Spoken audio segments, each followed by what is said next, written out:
Tidjane Thiam caught up by his arrogance and ignorance of the Ivorian political swamp.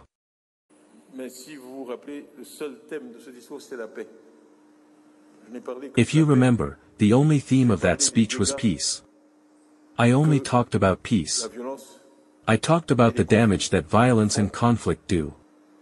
You decide to dig a hole and you fall into it. And then you want to be congratulated because you're making progress to get out of the hole.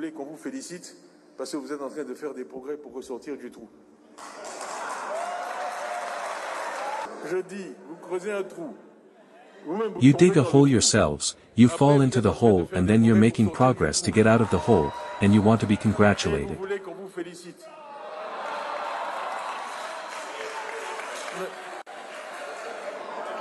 It was better not to dig a hole. Tidjane Thiam, blinded by arrogance and deeply full of himself, Mr. First in everything, close friend of the world's elite, the man to whom Barack Obama once wrote personal letters, clearly lacked both foresight and clarity. Two essential qualities in politics, especially when facing a political beast like Alassane Ouattara. After needlessly alienating Laurent Gbagbo and Guillaume Soro, two towering political figures with formidable resumes, Tidjane Thiam essentially delivered himself. But the statement that came afterward was absolutely clear. We were not in an alliance, and that was something very specific that needed to be addressed. It was very important to clarify this, because most of our activists didn't seem to understand what happened on August 9th. On the 9th, there weren't any alliance games going on. On August 9th, it was a common will that brought us together around the major problem for us, which was the conditions that we couldn't avoid in order to go to elections to appease. Many thought we were in an alliance. It was absolutely clear to clarify that we were not in an alliance. The PDCI is not in an alliance with anyone. No party among us here can say that the PDCI is in an alliance.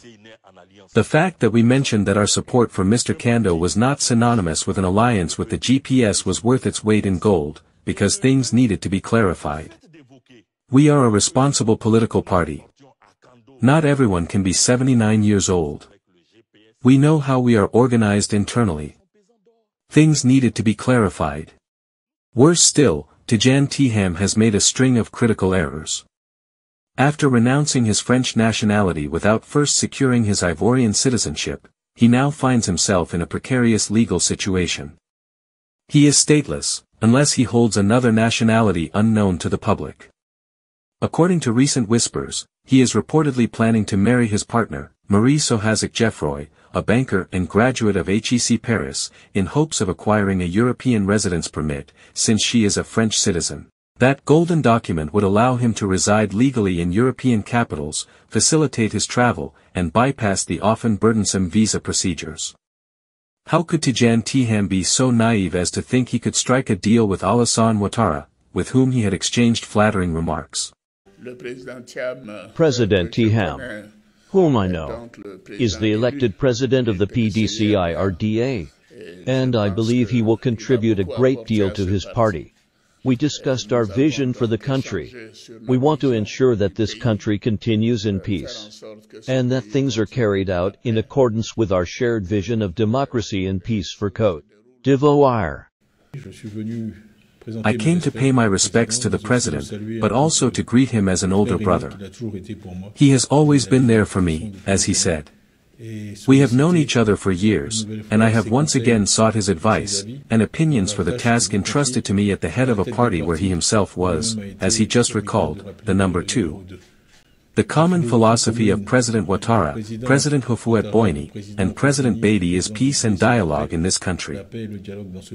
In fact, Thiam met with Nicolas Sarkozy in France and asked him to propose the following political deal to Ouattara. For the 2025 election, Thiam's PDCI-RDA would form an alliance with Ouattara's RHDP, with Ouattara offering the vice presidency to Thiam. Then in 2030, the roles would reverse. Thiam would run for president, and the RHDP would settle for the vice presidency. Deal done, at least in Thiam's imagination. Alassane Ouattara, after reportedly erupting in rage, flatly refused and dismissed the proposal with contempt, calling Thiam arrogant and delusional. End of story. Was Tidjane Thiam unaware that Alassane Ouattara behaves like a shrew, blowing softly on the spot he's about to bite, just to mask his true intentions? That brief moment of apparent cordiality between the two men was nothing but the calm before the storm. Tidjane Thiam was already in the eye of the cyclone. Today, he finds himself excluded, just like Laurent Gbagbo and Guillaume Soro, despite having secretly asked them to pledge allegiance to him in exchange for his mercy once he came to power. Imagine, a man who had only ever served as a simple minister asking a former head of state, and a former prime minister to line up behind him. It's a well-known saying. When you dine with the devil, bring a long spoon. But Tidjane Thiam got far too close to Alassane Ouattara, whom he even praised, saying he had done a good job.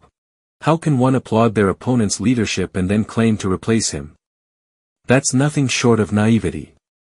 Tidjane Thiam believed he was living in a fairy tale. Now, he's paying the price. The nationality debate no longer interests us. I told you in the past when it started with Soro. It started with Guillaume Soro. President Guillaume Soro refused to join the RHDP. From the day he refused to join the RHDP, they began to corner him. Today, they only have to prove what Guillaume Soro did for him to be sentenced to life imprisonment. What did he do? But we Ivorians, when there is a problem that doesn't affect us, we think it's someone else's problem. When you accept injustice, that's what makes the adversary continue to thrive on injustice. After Guillaume Soro, they came across Laurent Gbagbo. When they saw that international justice had freed Gbagbo, that it had left him, they quickly came to Côte d'Ivoire and tried him and sentenced him to 20 years in prison. They took Blé Goody, they sentenced him to 20 years in prison. When Gbagbo Laurent started making noise, President Ouattara pardoned him, knowing that a pardon cannot allow Gbagbo Laurent to be on the electoral list. What will allow Gbagbo Laurent to be on the electoral list is an amnesty. Worse, Gbagbo Laurent was sentenced to 20 years in prison, at the same time as Kony Katinin and Desiré Dao. They were convicted and Gbagbo Laurent was their co-accused. He was not the main accused. Akim Bo was also sentenced to 20 years. But President Ouattara granted amnesty to Kony Katinin, Akim Bo, Madame Simone Ihave Gbagbo, and Dao Desiré. Now, the co-accused has not been granted amnesty. You see, but from the moment it was said that it was Laurent Gbagbo's problem, there were other Ivorians who observed, saying, that's Gbagbo's problem. He just has to solve it himself. In life, when someone suffers injustice and you don't fight injustice, the day you become a victim of your injustice, no one will react. That's why, very early on, I asked you to take ownership of this problem so that we could fight to ensure that Laurent Gbagbo, Guillaume Soro, and Blé Goody were all registered on the electoral roll. Today, they came to attack the PDCI-RDA. But I'm telling you today, if the Ivorian people do not rise up to confront the RDR, I can tell you, in the coming days, they will come and say that Côte d'Ivoire is Ouattara's kingdom, and that there is no longer a republic here in Côte d'Ivoire. There is a king and this king is called Alassane Ouattara. When they announce that, we will still be here thinking, waiting for the slogans, wondering what we are doing, complaining about Ouattara, and then it will pass. He will be king. This is to tell you that when there is an injustice, in relation to the reaction of the people towards injustice, people do not go too far in injustice. But if we remain here, thinking, reasoning, they will achieve their objectives and ensure that Ouattara is king. Chris Yapi does not lie. Find Chris Yapi on his 2 YouTube channels, his Rumble channel, his TikTok, X, Instagram, VK and Threads accounts.